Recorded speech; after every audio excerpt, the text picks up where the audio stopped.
到着。いやー。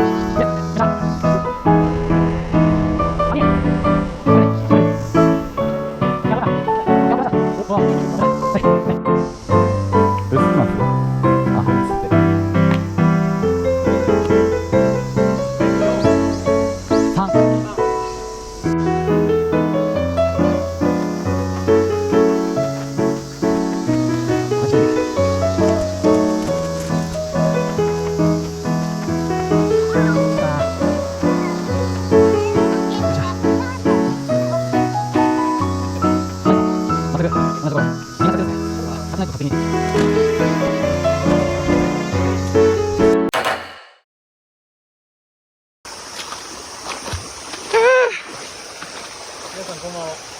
こんばんは。こんばんは。はあ。今日はここ滝沢園キャンプ場にやってまいりました。大悟がギャルを観察して。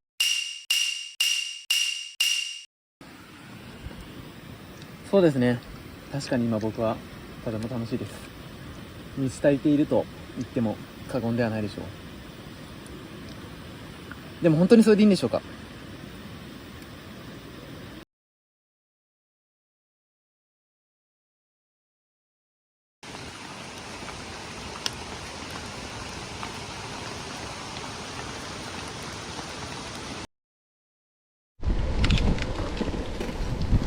うわ、怖っ。滑りたくない。ビンディングじゃないと怖い。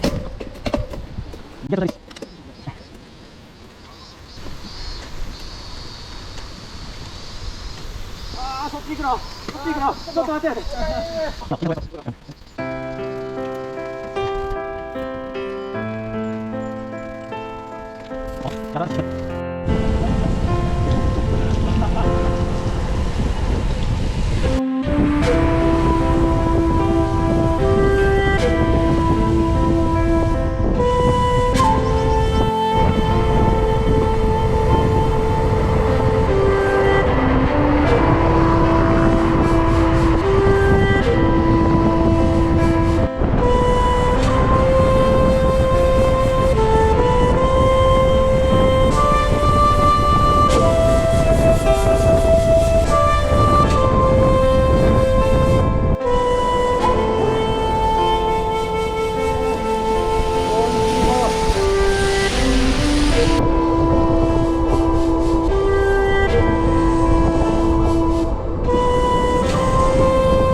何食おうかな。